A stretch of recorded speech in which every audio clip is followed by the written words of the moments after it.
गायत्री देवी आर्यवर्धन को घर से निकाल देंगी। जी हाँ दोस्तों, सीरियल तुमसे तुम तक की आने वाली किस्त में एक बहुत बड़ा और जज्बाती मोड़ आने वाला है। आर्यवर्धन अपनी जिद पर कायम रहेगा कि चरण को घर से निकालकर आश्रम भेज दिया जाए, लेकिन गायत्री देवी इस फैसले के सख्त खिलाफ होंगी। गायत्री देवी बार बार आर्यवर्धन को समझाने की कोशिश करेंगी, मगर वो न अपनी माँ की बात सुनेगा और न ही अन्नू की। दूसरी जानिब मानसी आर्या को मजीद चरण के खिलाफ भड़काती रहेगी, जिससे सौरथाल और ज्यादा खराब हो जाएगी। जब गायत्री देवी हाथ जोड़कर आर्या को मनाने की कोशिश करेंगी, तो आर्या कहेगा, माँ, आप समझने की कोशिश कीजिए। चरण को इस घर में रखना खतरे से खाली नहीं है। पहले उसने मानसी पर हमला किया, फिर अन्नों पर और अब आपको भी नुकसान पहुंचा। मैं मजीद खतरा मोल नहीं ले सकता। मुझे उसे आश्रम भेजना ही होगा। आर्या मजीद कहेगा, चाहे आपको मेरा फैसला अच्छा लगे या बुरा, लेकिन आपको उसे मानना पड़ेगा।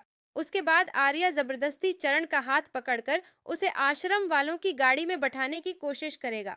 उसी लम्हे गायत्री देवी वहां पहुंच जाएंगी।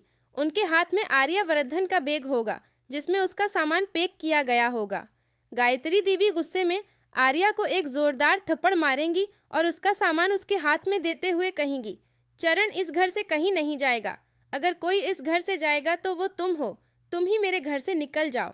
वो मजीद कहेंगी, तुम्हारी हिम्मत कैसे हुई मेरे बेटे को मुझसे दौर करने की? जब मैं बार बार कह रही हूँ कि चरण ही यशवर्धन है, तो तुम्हें मेरी बात क्यों समझ नहीं आती?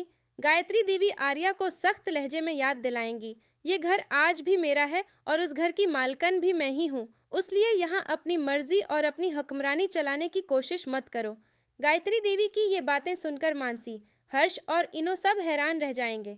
ताहम इनो को महसूस होगा कि इस बार आर्या वाकई गलत है और चरण को घर से निकालने का फैसला दुरुस्त नहीं।